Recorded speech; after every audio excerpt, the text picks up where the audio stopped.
I watch a lot of documentaries, and then within those, many end up being true crime. Well, the new Netflix true crime documentary, Girl in the Picture, is coming out. Now, it plays like a mystery, but is it a satisfying watch? A young mother's mysterious death and her son's subsequent kidnapping blow open a decades-long mystery about the woman's true identity and the perpetrator at the center of it all. So normally I wouldn't mind sharing minor spoilers within a documentary because it's typically all out in the public sphere already. But as I had said with this one, it plays out so much like a mystery that I don't want to give it away. The case involves a young woman named Tanya who was found gravely injured on the side of the road.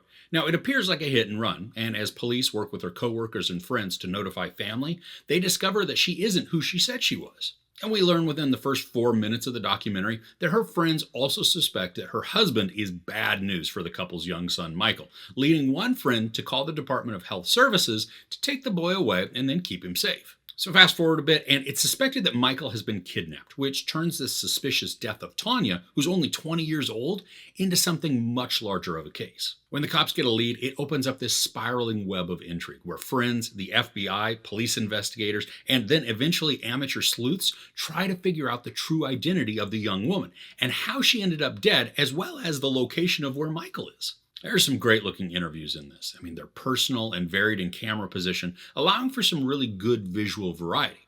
And there are also some very emotional segments as intimate details are eventually uncovered. Now, I love that this is a standalone film at an hour and 42 minutes versus a series where details are often repeated or maybe drawn out in an effort to satisfy multiple episodes. Now, a lot of this is told to us chronologically, making it pretty easy to follow the sequence of events. But occasionally, the story does jump around in the timeline, which at that point, there were a few times where it became a bit confusing. In these moments, the storytelling was also just a bit choppy as well, where I had to pause for a moment just to make sure that I was tracking with the information.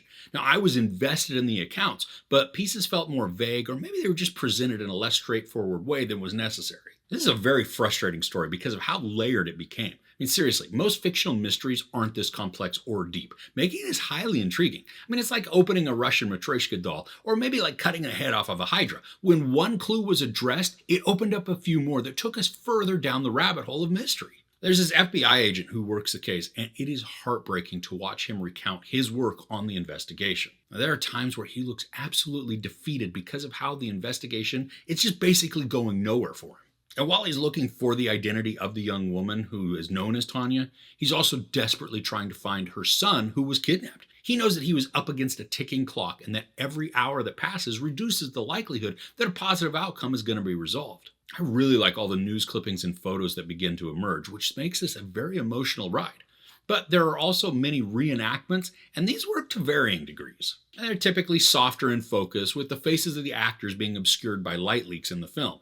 But they were all working to visualize people's words and accounts. Sometimes, though, I just would have rather had watched the interviewee continued speaking on camera than to see these recreations. The information that's uncovered, especially once the full knowledge of Tanya is unveiled, could leave you more heartbroken than you already were.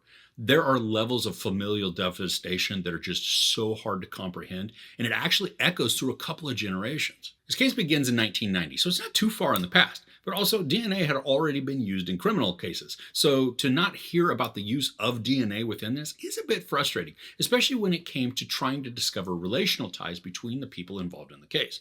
But, then again, DNA was only just starting to really be used, so I can't follow up too much. The story itself is painful and disturbing, and the information becomes increasingly dark, and some of those accounts, they're horrifying, especially when we consider the age of Tanya at the time that these were actually happening.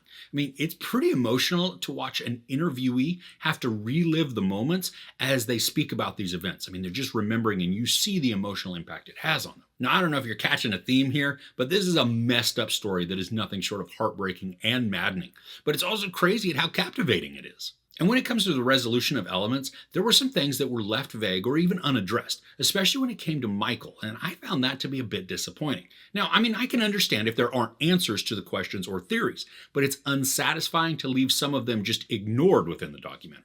So overall, Girl in the Picture is one of the better documentaries I've seen lately. The case is dark, disturbing, it's horribly sad, and it's very angry. And this isn't a happy story either, but the production delivers a final product that looks great, is complemented by wonderful interviews, and then augmented by supporting news footage. While the story is a bit convoluted in spots, for the most part, it is informative and straightforward in the narrative.